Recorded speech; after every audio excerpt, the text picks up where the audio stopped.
Pemirsa, cinta terkadang membutakan mata hati manusia. Akal sehat terabaikan, hawa nafsu mendominasi pikiran, sampai-sampai hal buruk pun terjadi. Setidaknya inilah yang dilakoni oleh Devarna Putri Prananda, calon anggota legislatif yang tega menghabisi nyawa seorang wanita yang menjadi pesaing cintanya dengan menggunakan jasa pembunuh bayaran. Tersangka Devara ini kan mengendaki kalau memang Ridot senang sama dia ya hanya satu saja, yang satu tidak boleh ada di muka bumi. Dijanjikan uang 50 juta, kemudian MR mau. Harapan ibu mah tersangka dihukum seberat-beratnya, Neng. Kalau bisa mah hukuman langsung mati sekaligus di situ, Neng.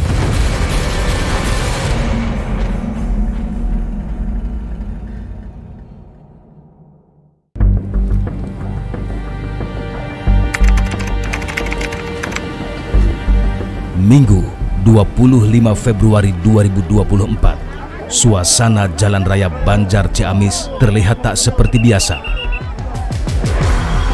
Sejumlah orang berkerumun di tepi jalan, tepatnya di tikungan Tugu Batu Gajah.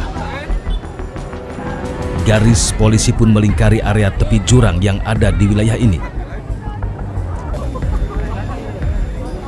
Rupanya ada penemuan mayat berjenis kelamin wanita terbungkus selimut.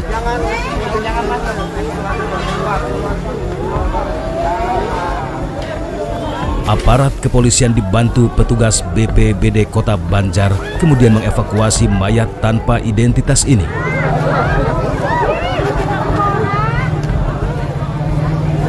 Saat ditemukan, kondisi mayat sudah mulai membusuk dan ada sejumlah luka di bagian kepala dan leher. Selain itu, kedua tangan korban juga dalam keadaan terikat.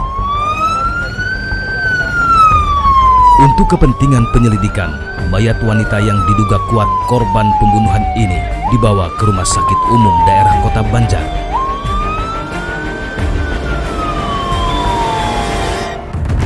Identitas mayat wanita yang ditemukan di tepi jurang Jalan Raya Banjar Ciamis, Jawa Barat akhirnya terungkap. Ia adalah Indriana Dewi Eka Saputri, usianya 24 tahun. Indriana tercatat sebagai warga Cipinang Besar Utara, RT 6, RW 14, Jatinegara, Jakarta Timur.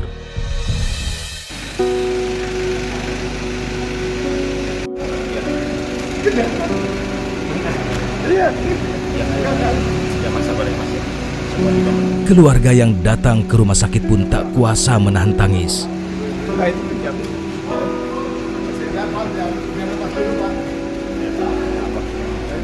Mereka tak menyangka kepergian Indriana pada tanggal 20 Februari lalu berujung petaka.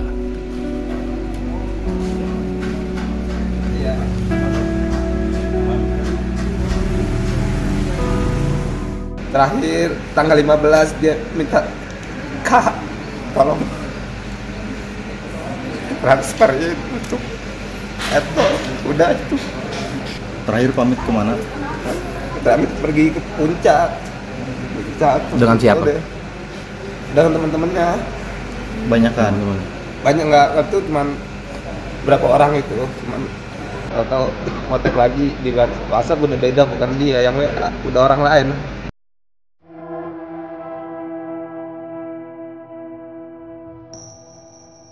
Tak butuh waktu lama, kepolisian daerah Jawa Barat akhirnya mengungkap teka-teki kematian Indriana Dewi Eka Saputri. Ia ternyata dihabisi oleh pembunuh bayaran yang diotaki oleh seorang calon legislatif gagal dari Partai Garuda bernama Devara Putri Prananda. Dalam merencanakan aksinya, Devara tidak sendiri. Ia bekerja sama dengan Didot Alfiansyah, kekasih Indriana. Kini, ketiganya sudah diamankan di Mapolda Jawa Barat. Awalnya kan penemuan mayat di daerah Kabupaten Banjar, kemudian dari penemuan mayat itu kita kembangkan, mendapatkan identitas, dan dari situ kita menelusuri pelaku-pelakunya. Dan kita sudah berhasil menangkap pelaku sebanyak 3 orang, di mana TKP pembunuhannya memang berada di daerah Kabupaten Bogor.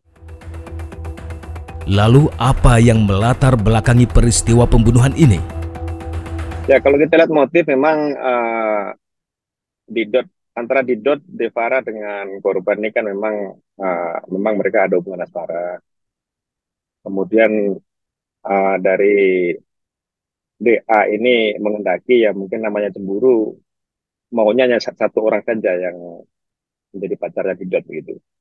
Tersangka Devara ini kan mengendaki kalau memang Didot senang sama dia ya hanya satu saja. Yang satu tidak boleh ada di muka bumi, seperti itu kira-kira. Ternyata motif pembunuhan ini berlatar belakang cinta segitiga antara korban, tersangka Didot, dan tersangka Devara.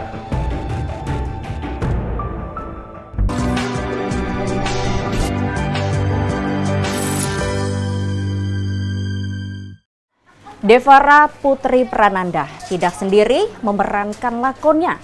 Dibantu kekasih dan sang eksekutor.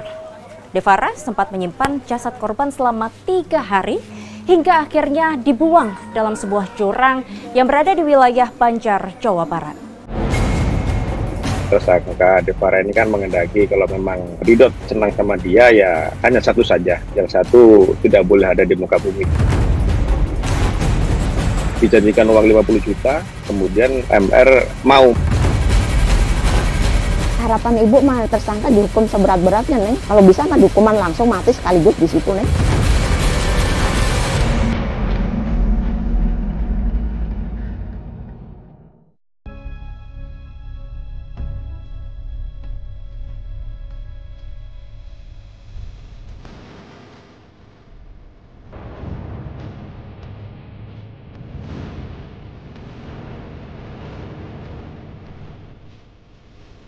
Sebelum ditemukan di tepi jurang di wilayah Banjar, Jawa Barat pada 25 Februari 2024, ternyata jasad Indriana Dewi Eka Saputri sempat dibawa berputar-putar ke sejumlah tempat oleh kawanan pelaku.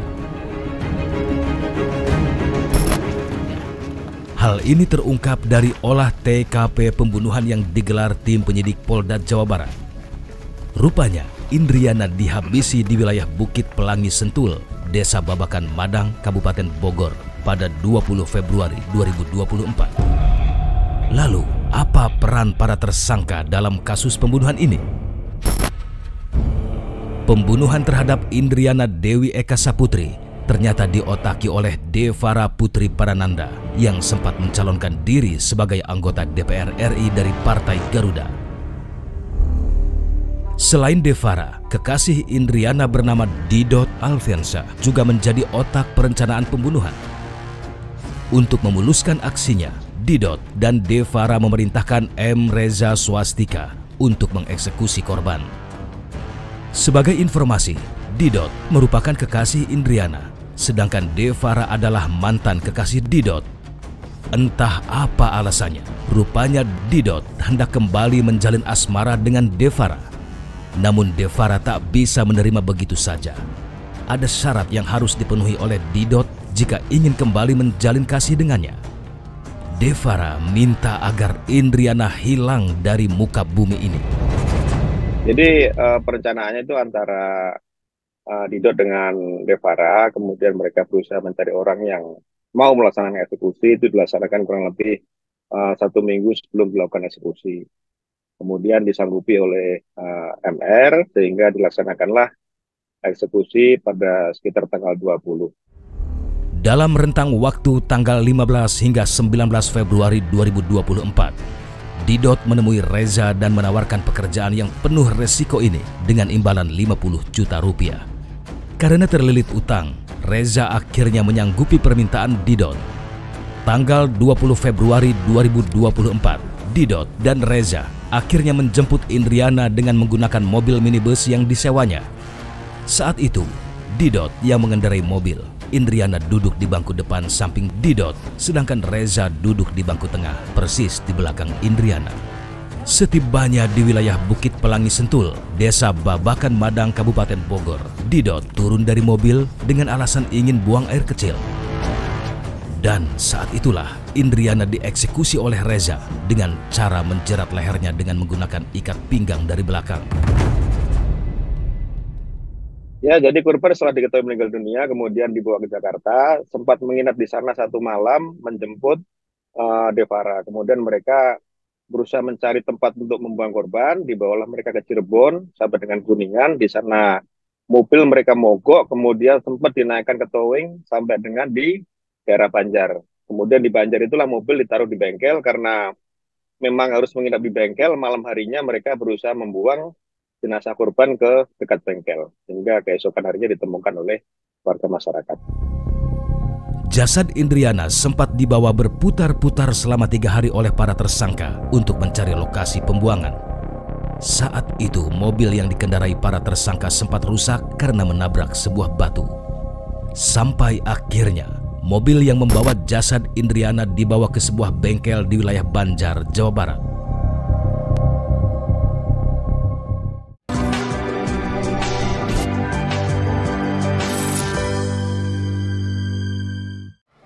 Orang tua mana yang hatinya tak hancur ketika dikabarkan bahwa sang anak tewas dengan cara yang menggenaskan. Apalagi salah satu pelaku merupakan orang yang cukup dikenal oleh keluarga. Tak disangka ternyata pamit dari Indriana Dewi Eka Saputri untuk pergi bersama dengan kekasihnya Dodit merupakan pamitan yang terakhir kalinya. Tersangka Devara ini kan mengendaki kalau memang Didot senang sama dia, ya hanya satu saja, yang satu tidak boleh ada di muka bumi. Dijanjikan uang 50 juta, kemudian MR mau. Harapan ibu mah tersangka dihukum seberat-beratnya, Neng. Kalau bisa mah hukuman langsung mati sekaligus di situ, Neng.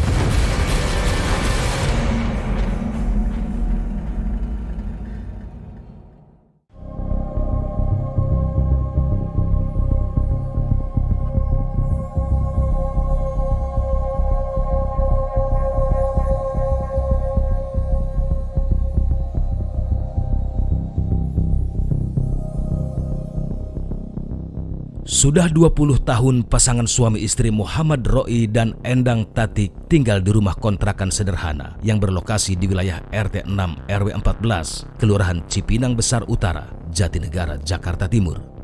Selain Roy dan Tatik, di rumah ini juga tinggal anak wanita sematawayang mereka bernama Indriana Dewi Eka Saputri.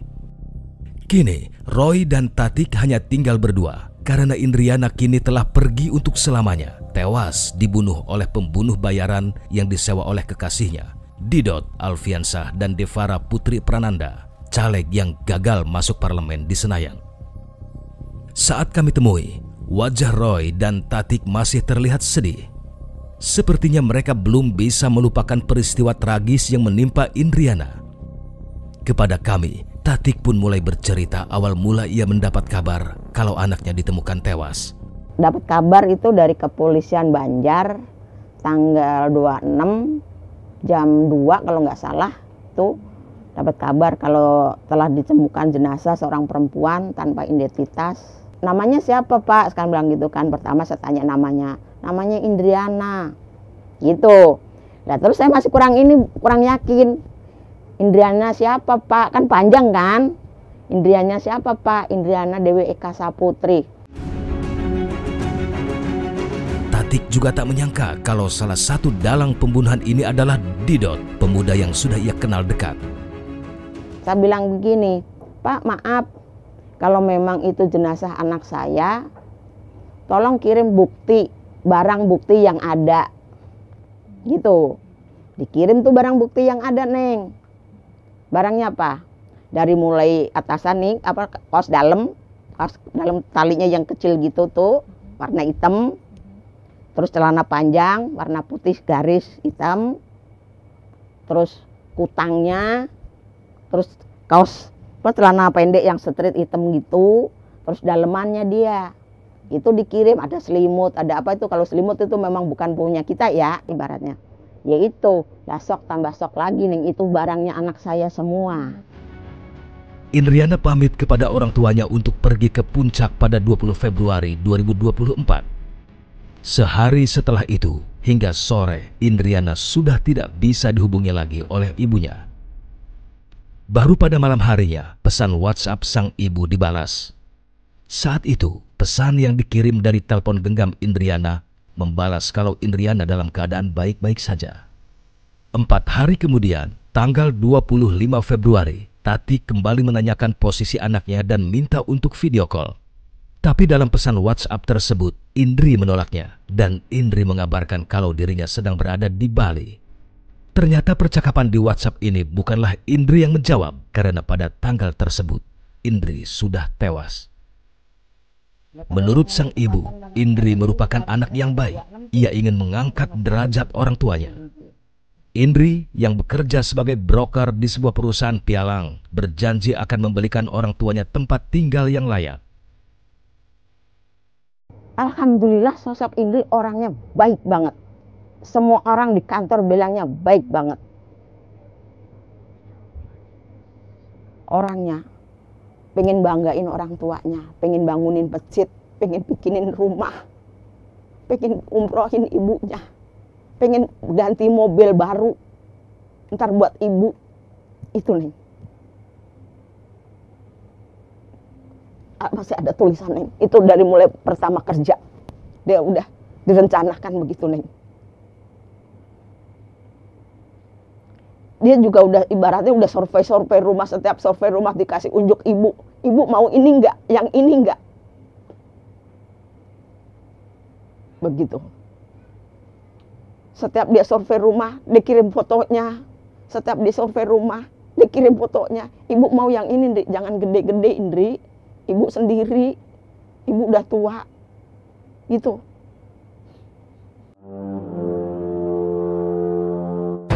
Bengkel mobil ini adalah milik Trisman. Lokasinya tak jauh dari tempat ditemukannya mayat Indriana Dewi Eka Saputri. Dan di bengkel ini pula, para pelaku sempat memperbaiki mobil yang dikendarainya karena rusak parah. Saat itu, kebetulan Trisman tak memiliki suku cadang yang dibutuhkan. Perbaikan pun terpaksa ditunda. Sambil menunggu suku cadang yang dipesan lewat toko online, para pelaku terpaksa harus bermalam di bengkel. Saat itu Trisman sempat mencium bau busuk dari dalam mobil. Namun ia sama sekali tak menyangka kalau di dalam mobil ada mayat Indriana Dewi Eka Saputri. Memang si Didot itu nggak turun-turun dari mobil itu, nggak sampai ke bengkel, sampai dia mukakap juga pakai dia sendiri mukakap mobil gitu kan. Ya kan dia udah mukakap, udah itu ditutup. Kunci dipegang dia gitu kan. Selama berada di bengkel, para pelaku tidak menunjukkan gelagat yang mencurigakan. Bahkan Trisman dan istri sempat makan bersama dengan para pelaku di bengkel. Sampai akhirnya Trisman mendengar kabar kalau ada penemuan mayat tak jauh dari bengkel mobil miliknya.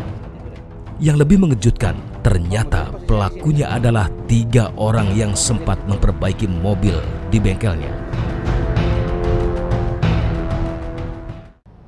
Devara Putri Prananda kini hidupnya berada di titik nadir.